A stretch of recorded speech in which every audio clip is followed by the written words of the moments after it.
Ole Kaluo is Or, his main candidate is the oh, DCP is the leading candidate, and waliibiwa iko Mbeere North, wakaibiwa Malava, so they are not taking chance. Hii ndio kwa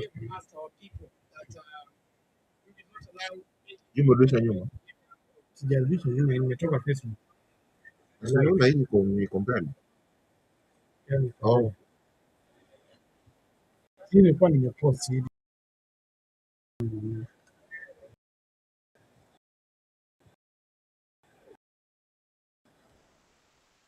okay.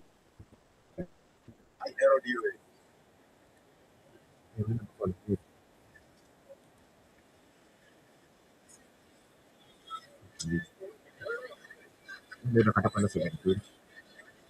720. Hebu toa hiyo kitu kwa ndio tu.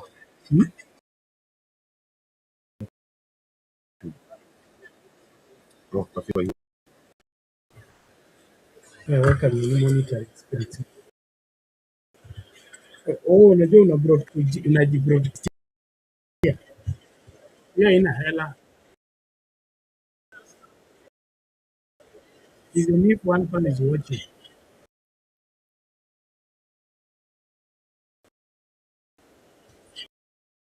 Make a aggressive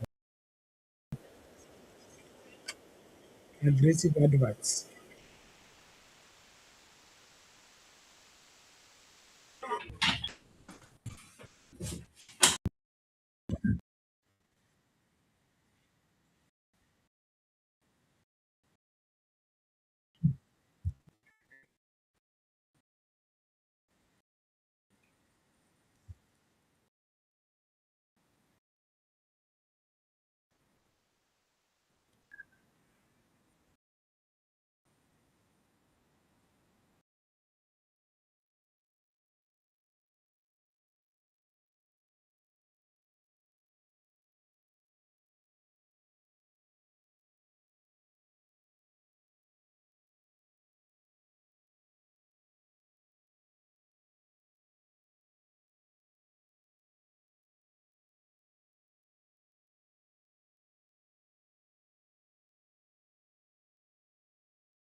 Good day, ladies and gentlemen. Thank you so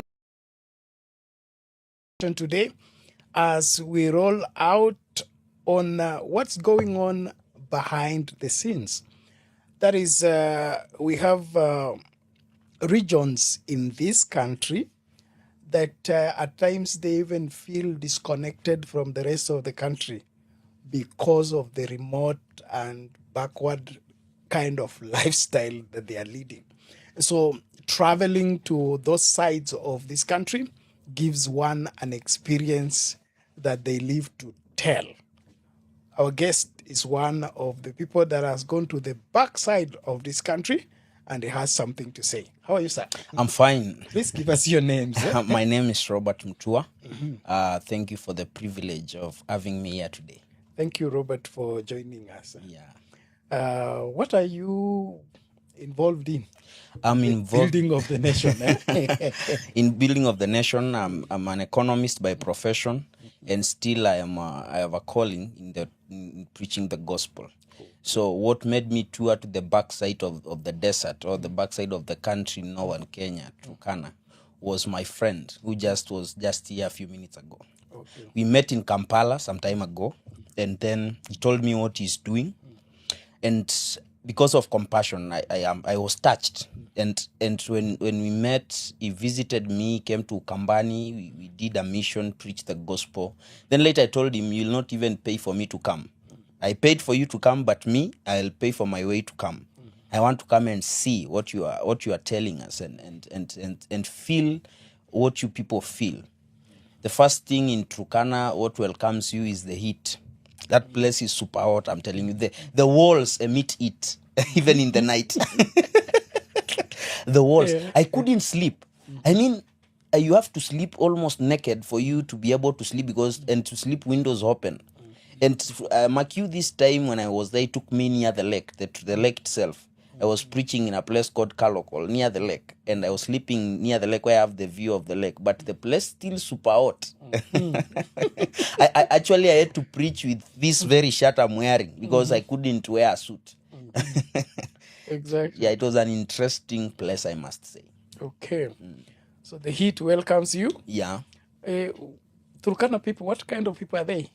I think they are tough people in their physique. They are tough in their appearance, and they are loving people. I got a lot of hospitable welcome, and I enjoyed myself. I mean, it was a new experience. And after we met, he took me to some areas, and you could see how it could explain to me, and I could see basically the distance, how people trek to get some things, water. Schools are a bit distance. The elderly, how the elderly people have been neglected, and he was trying to show me what he does, and how what he feeds. I had to outsource some of my friends as I was traveling there for clothes, because some of those people don't have clothes, so I had to contribute in my own way, and ask from friends for maybe some clothes, funds, and support the Petuka organization as I was going there, not just to preach, but also to be part of the community and be a blessing. Okay. Yeah. That's a good one. But we'll get into that humanitarian aspect. Yeah. About the Turkana people, Yeah. how would you rank them in terms of being receptive to the gospel?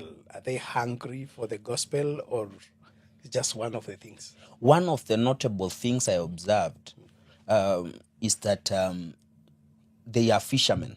Their culture, especially the very area Kalokol is near the lake. It's just a place near the lake.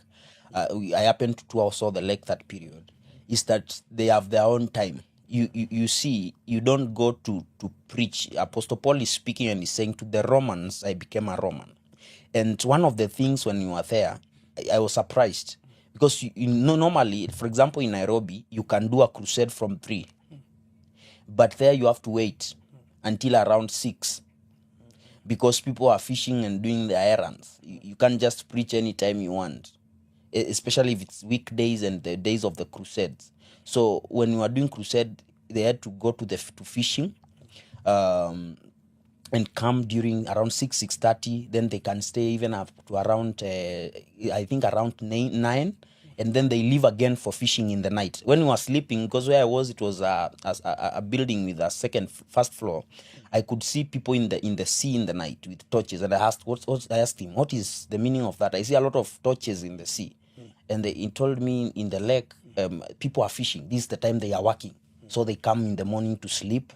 Then they go to sell after they have rested during the day. Then again, they repeat the same process. So it was a nice experience to blending and know that people are good and they are very diligent people. It's only that sometimes we don't choose our geographical locations of where we are born, unfortunately. Yeah. As much as we may not have a choice over, Yeah. but being able to thrive in whatever environment you find yourself, Yeah. is what is key. Yeah. So you preached to the people. Yeah. Did the people receive the gospel, resisted the gospel, ignored the gospel? The people are very receptive. In fact, they were very excited about it. In fact, they insisted. Before I left and they were asking for me. So they loved the gospel. There are people who love visitors. There are people who love the gospel. they enjoyed this, the moment you are preaching, you are praying for them, and you could see how excited they were when a miracle was happened and things like that. So it was an interesting experience. They were very receptive and they received the gospel. Those who are not saved, they got saved. Those who had the sicknesses, they were healed and things like that. Yeah. Okay. Now, your general view of the dire needs that that community requires in your observation, what are they, and what needs to be done for those things to be made available? Now, there are some of the things. As long as we are going to support these people, for example, in humanitarian support, there is one thing I noted. For example, those who live near the lake. I happened to visit the place. A certain bishop, who is the chairman of the House of Bishops, picked me and some friends we had and him, and we went to the lake, and we happened to tour where they do fishing, where they are packaging fish and sending it to different parts of the country, in Uganda and other parts. And there is only one freezer that has been donated by the European Union.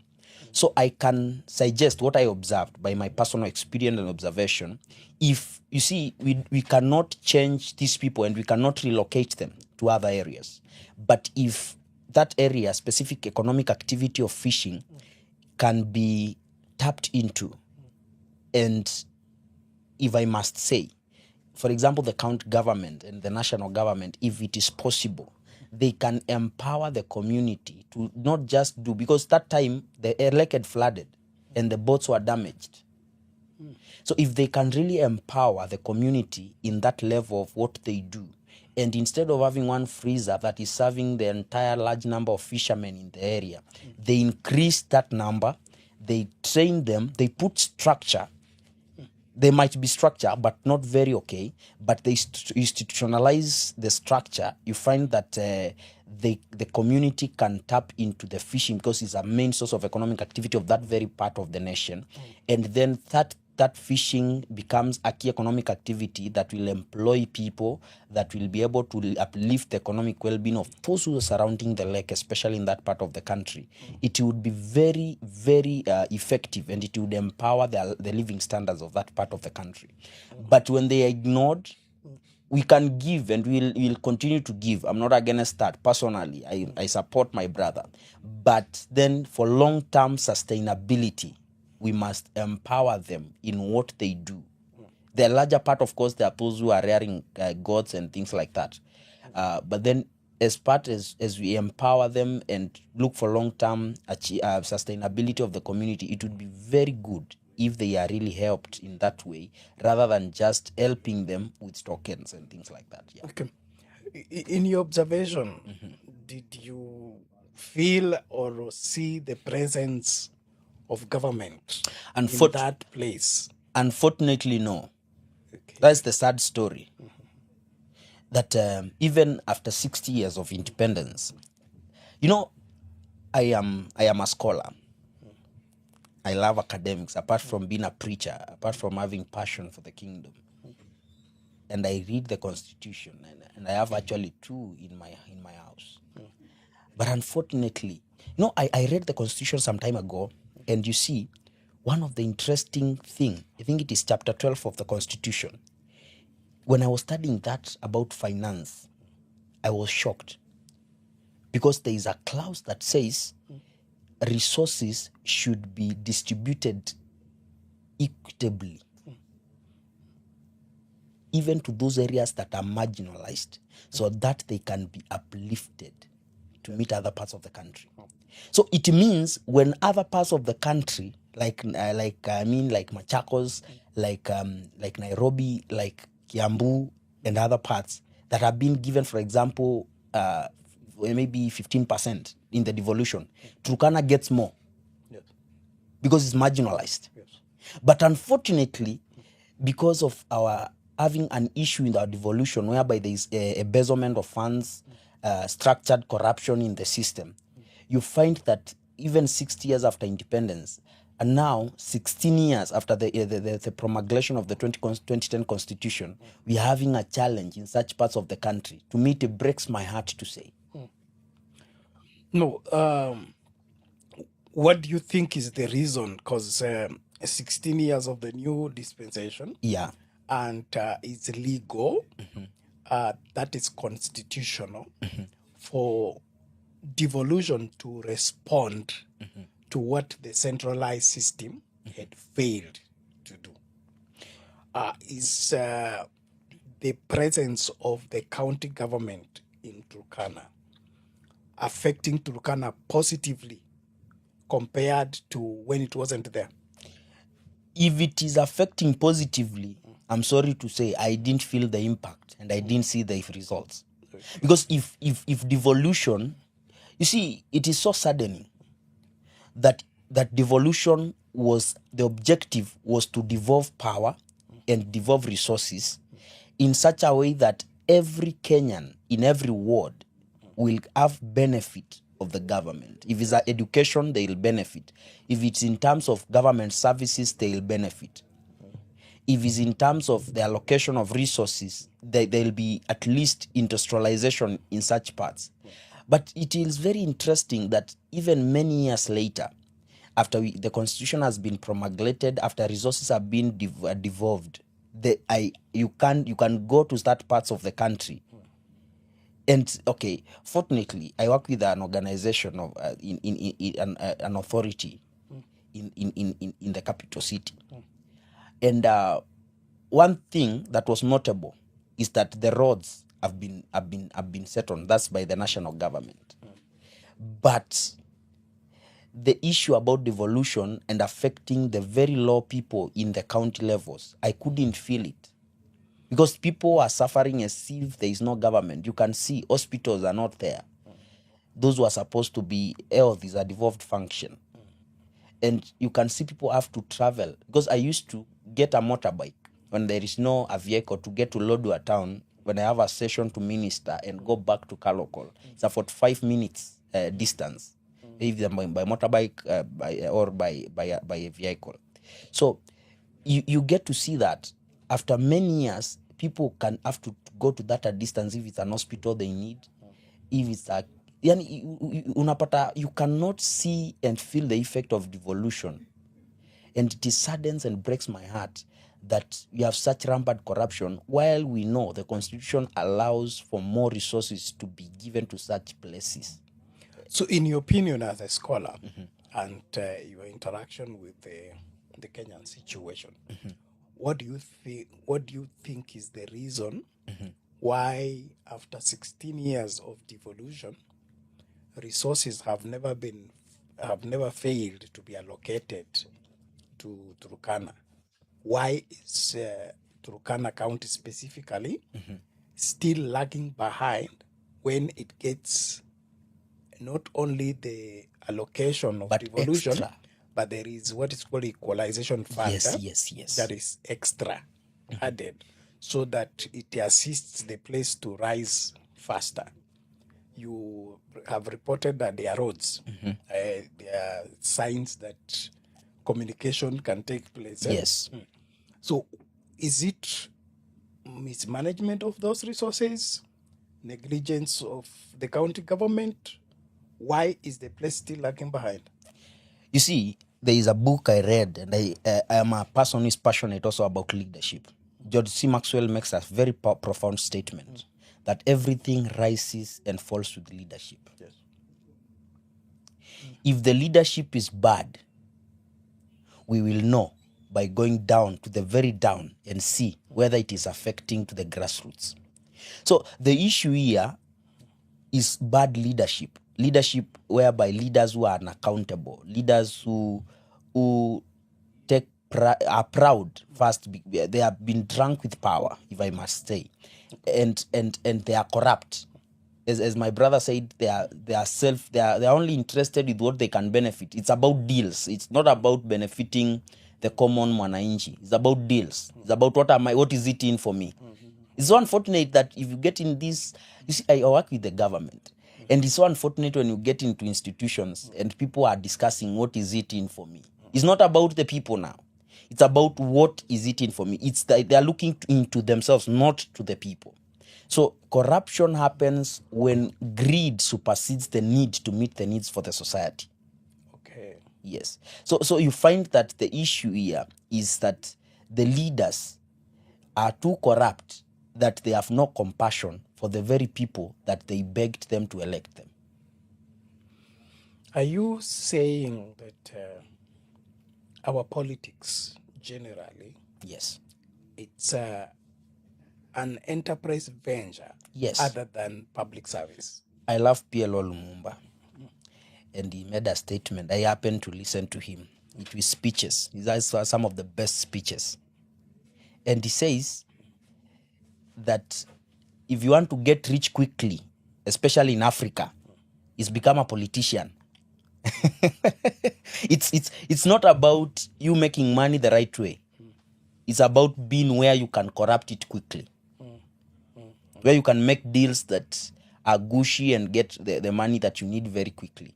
So our politics are not ideal based, are not need based. And that is the saddening part, because they are enterprise based. People are in business. They are not in there for no politician, if I can make this statement boldly, no politician cares about you. Why is that the case? I can give my view, and my opinion is because that is the case, because it's a reflection of our society. You'll hear people say it is our turn to eat. A reflection of our society. Yes. I'm sure you've been to the slum areas. Yes. And the way we live in the slum is we share almost everything. Yeah. There is that Communal life. Yeah. Where I will not be happy if my children are eating and my neighbor's children are not eating. So if you tell me that these politicians who want to eat the money that is supposed to take care of the health care of our people, they want to eat the money that is supposed to educate our children, is a reflection of our society, then I'm confused. You are confused. Yes. Because you have, I don't know whether you have experienced this. Firsthand, I have. I had a classmate, I'm sorry to say, in the university, coursemate. We graduated together. We came to Nairobi. I schooled in Narok, Masai Mara University. Came to Nairobi, lived in the same room. He got, after industrial attachment, it was post because of COVID. He got a job ahead of me. And immediately he worked with an authority in the town, here in this town. Immediately he got the job. He went to training in Eldoret. You can guess which authority it is. After he came back, there was no discussion. He just shifted. So there is the aspect whereby when you are in trouble together, we are in this because we are in trouble together. After you get out of trouble, you don't want to look back. So we have unity in suffering. Yes, we have unity in suffering. But the moment my suffering stops, I don't remember who I don't remember who I suffered with. That's the unfortunate story of Africa. Not just in Kenya. If you study, look at South Africa. What is happening? Look at South Africa. If we can go global. That was madness. Yes. That was madness on another level. Yeah. That will require proper address. Yeah. But I agree with you. Of course, you said you are a Bible preacher. Yeah. And the only sin that is the mother of all sins is selfishness. Absolutely. And so there is no way one can be self-centered and do right. Absolutely. Jesus said that if I seek my own or talk about myself, then don't even believe me. Yeah. Because my witness is not true. It's not true. But back to public service, as we begin to wrap up, how do we ensure that we rescue our country from the demise of the effect of self-centeredness? Because from the look of things, this selfish interest has eaten our country, is almost finishing it. It is. But it doesn't look like it's ending any soon. Now So what do we do to make sure that we don't lose everything to selfishness? I can give a proposal. But you see, the danger is that we'll keep on speaking. My fear is when I listen to people speaking, I always listen to podcasts, I always listen to people speaking, and they have nice ideas. Unfortunately, I always ask myself, will our speaking make a difference? Now, will our proposals, our ideals make a difference? I thank God I'm a Gen Z and we have been on the streets for quite some time. And my question is, are we really making an impact? Are we being felt? Not just by words, but a difference in the system. Now, I'll give two proposals, if I must. If we are going to change our nation, let's not just stop at making noise on the streets, which is a good thing. I'm not against it because I myself, sometimes I go on the streets. But apart from that, what can we do? And this is my ideal proposal. Number one, let's start from the family level. As a Bible preacher, I happened this week to be teaching on integrating priesthood with kingship in where I work on the lunch hours. And when I was there, I was teaching on family. And I was telling them, the report card of parents is least banning of schools. You will know that you raised your children with the right ideals when they'll give you a report card of good behavior later, when they are now making decisions by their own.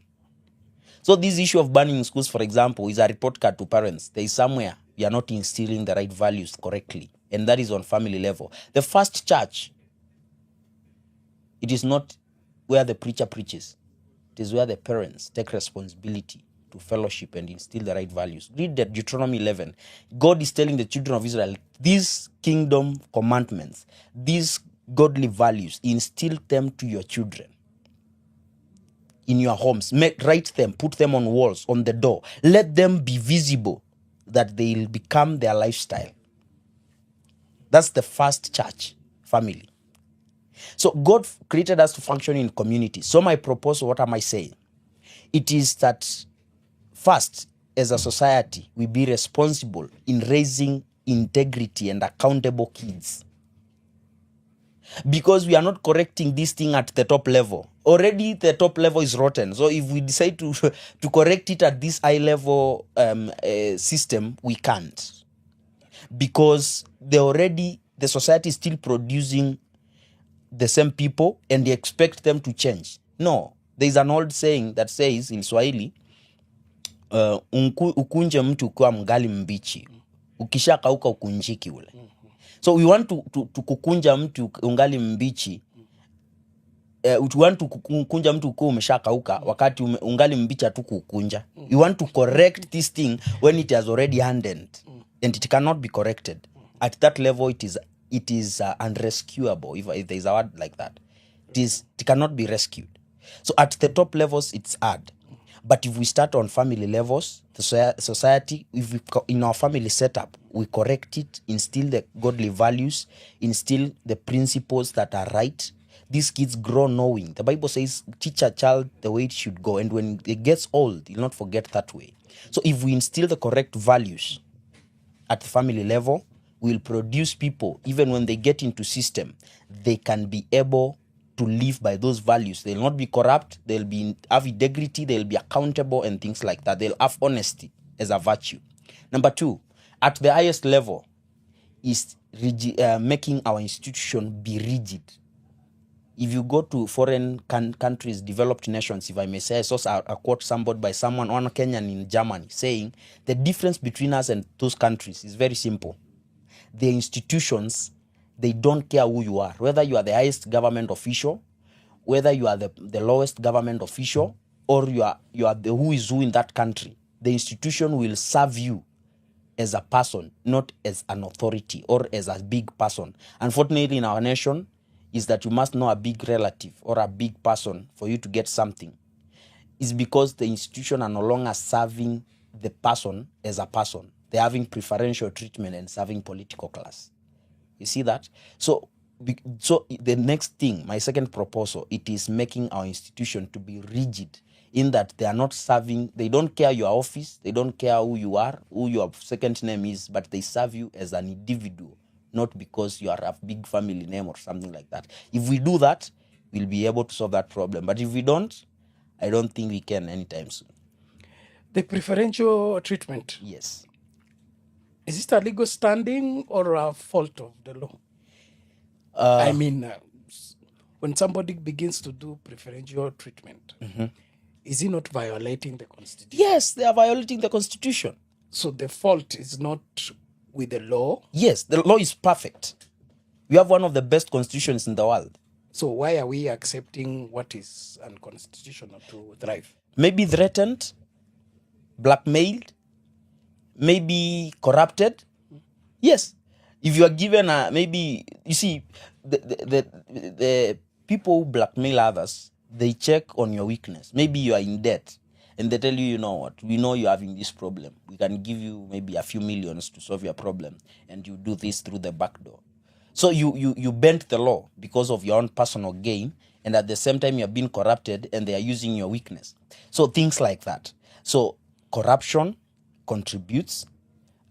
Maybe if you have and you are caught in you are not living a transparent life, and you enter in bad deals, and people capture you and they use that against you. If you don't do what we are saying, we expose you, and they mess your reputation. So people are blackmailed in such different ways. So those things, all those, so they help bend the law in a certain way. That quickly, in the interest of time, as young people, Yeah. who I believe the salvation of this country Yeah. is laid on your shoulders. Yeah. What are you doing in a minute or so to ensure that this culture of disregarding the law or impunity does not perpetuate? We have it, yes. Yeah. How do we ensure that it does not continue without any form of checks and balances? Number one is being loud as we can on accountability, as you have seen before. We are demanding accountability from the judicial system. We are demanding accountability from the parliament. We are demanding accountability from the Senate. We are demanding accountability from the local governments, that's the county governments. We are demanding accountability on financial transparency, on how money has been spent. We are demanding accountability because the only way we can solve these problems is having accountability of how money is being spent on this institution, and how people are getting what they are getting, not on tribal basis, but on competence. So that's what we have been hearing the young people doing all this time. Is we are being as loud. Even right now, what I'm doing is demanding accountability. Because if we will not be accountable, just don't laugh at someone when they are being messed up, because you are next. I'm really touched because of the issue of my countryman Kioko, because of what happened, that he had this to be broken a leg for him to be felt, for him to be heard. No, I mean, now that makes my heart go weird, because my heart is heartened, because I ask myself, if I form a company, will I still end up in the same place whereby I'm demanding my pay and it's not being paid, and I'm, so if you have to be demand, because if they are being doing that, kwa Kiswahili wanasema ukiona cha mwenzako chanyolewa chako kitie maji. So we have to demand, because it means you are next. If you don't demand now, so you'll be next. So this demand is by being vocal? Yes, one of them ways being vocal. Number two is when we are in institutions where you are working as a young person, be an example by character, and be an example. I mean, don't just say, but set the standard yourself by living what you preach.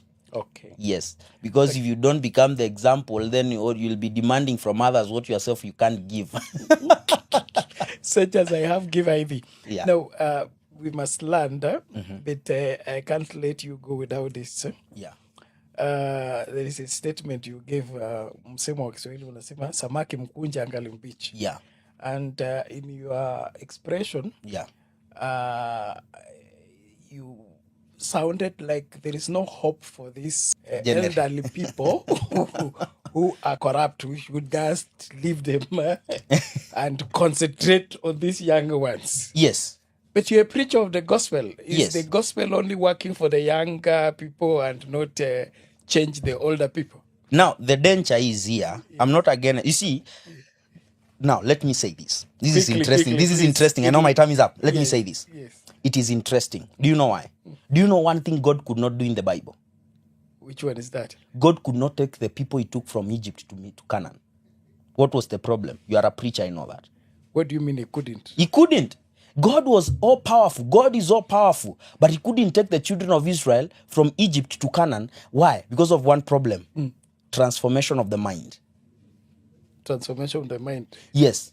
And he told them, because of this thing, that's the same. He said, Joshua and Caleb, they are the only people who will enter. The rest of the people will die in the wilderness. And they had to keep mark timing until that entire generation died because of one thing, attitude. And attitude is a product of mindset. So any man can know where he's going. But if that man does not have mental transformation, no power, not even God, can take you there. So why am I focusing on the young generation? Not because the old people can't change, but because they have accustomed, they have adapted to the norm in the system. So to change their way of thinking, they'll tell you these how things have been working. These how things works. You'd have got to catch you on that, but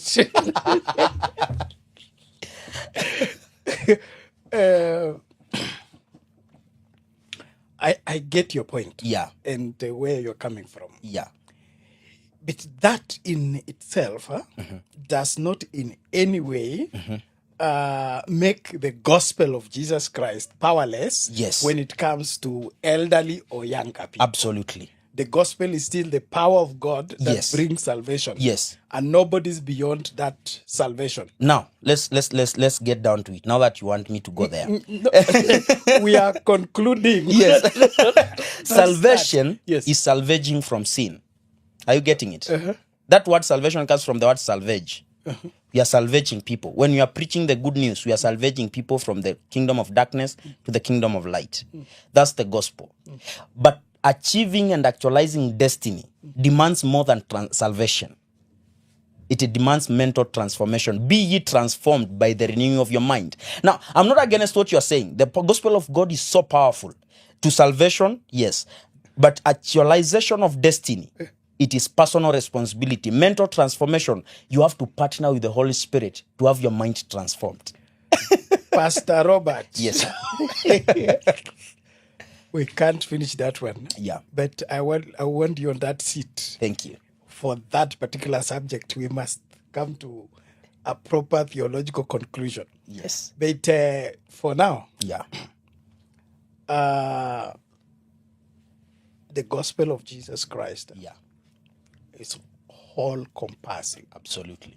And it's the only necessity that can initiate any serious transformation in anybody's life. Yeah.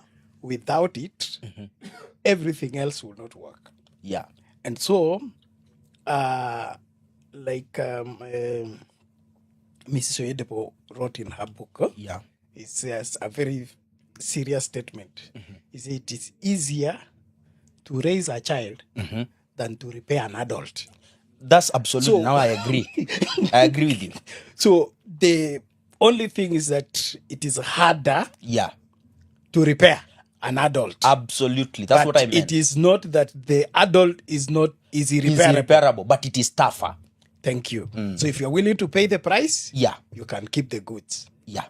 We must land. Ladies and gentlemen, we even forgot you. But thank you so much for being part of the conversation. Your comments, your questions, and whatever it is that you wish us to know, please put in the comment section and let us know.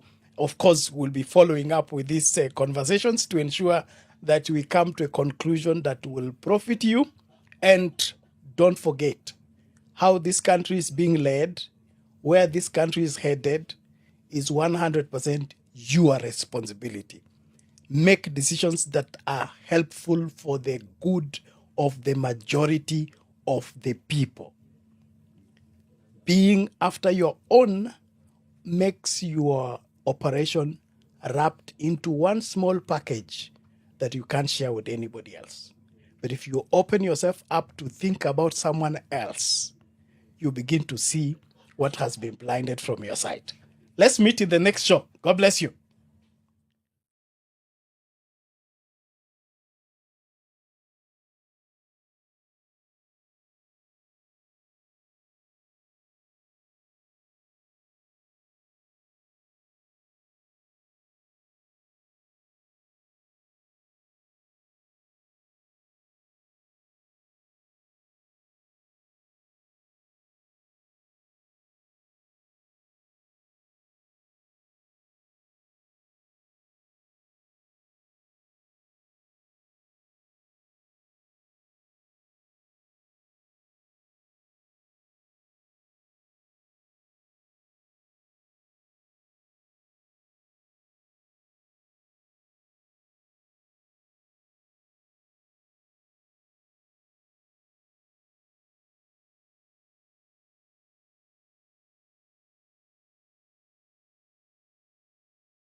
What's your Are you ready to start?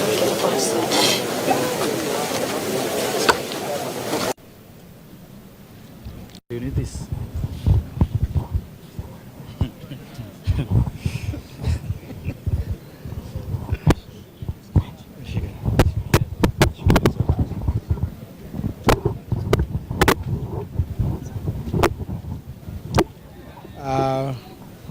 So far so good. We want to first of all congratulate the people of Kaluo for turning out in large numbers. As you can see, we have witnessed an unprecedented, very historic moment in this constituency, whereby initially there was some insinuation of police intimidation, but the people have gone against the grain and woken up in high spirits to come and vote. As you can see, we have all cadre of people coming in. Really, we have the middle-aged, the young people who have braved the morning dew just to come and demonstrate and exercise their democratic right. We have also seen that IBC were able to open up the polling stations in good time.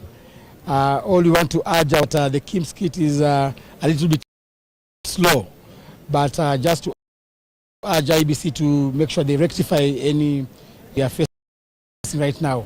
But just to encourage our people of Kaluo, stick to the line.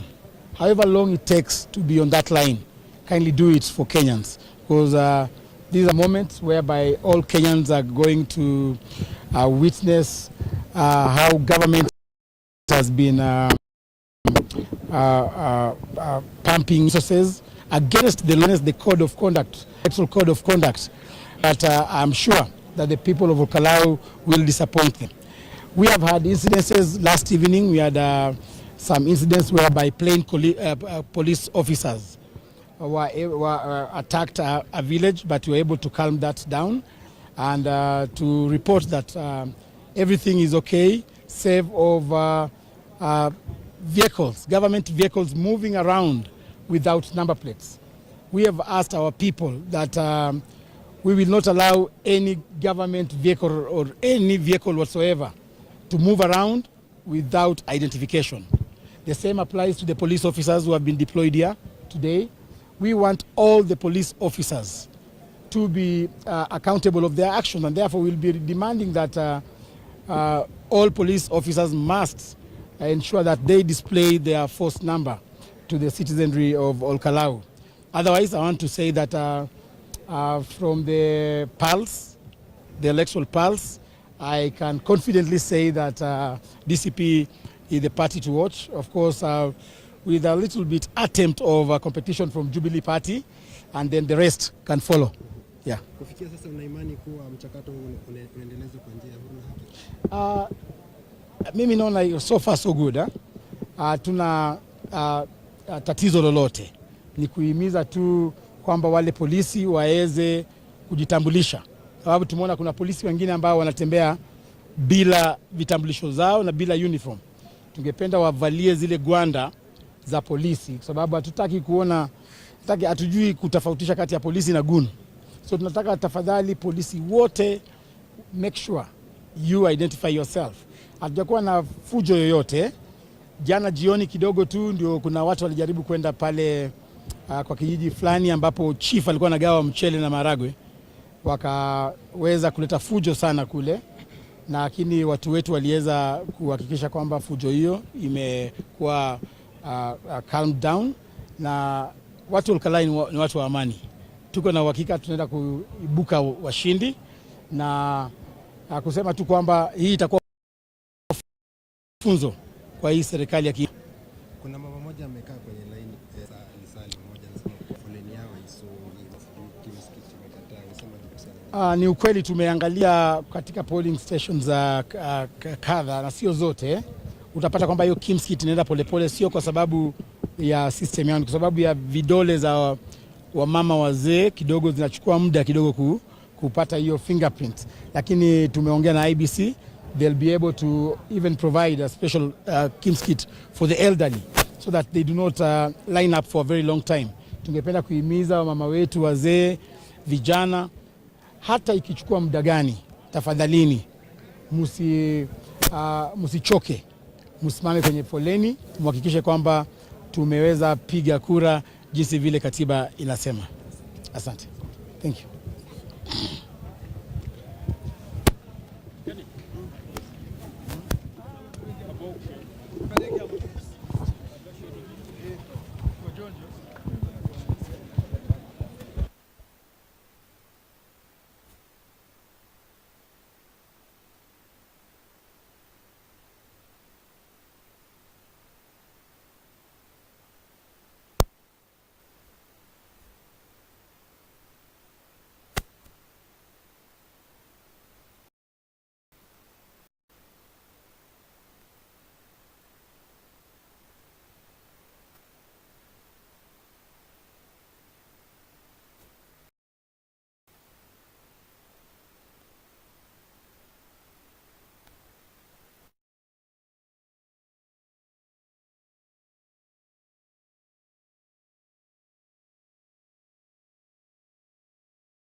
LDOA.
Within the multi-agency technical committee, including additional oversight institutions and governors.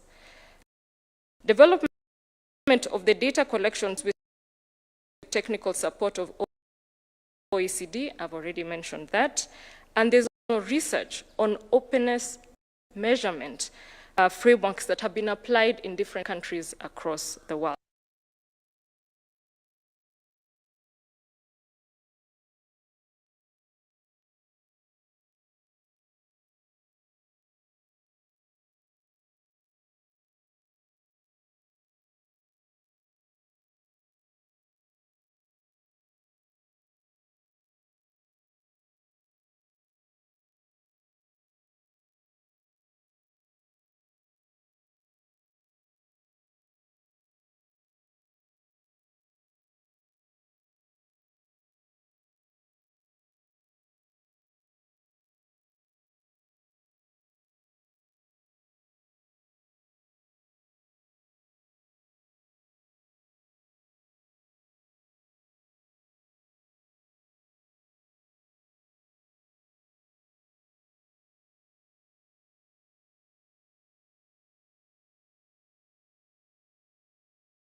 I will speak as one with the Kenya and who wishes this country well. I believe strongly that no matter our disagreements, our visions and disappointments, we have to have our country first. We may hold as lofty visions,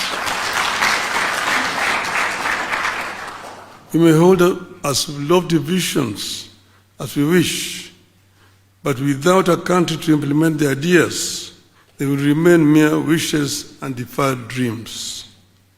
An imperfect nation making efforts to become a more perfect union is preferable to a nation that went under.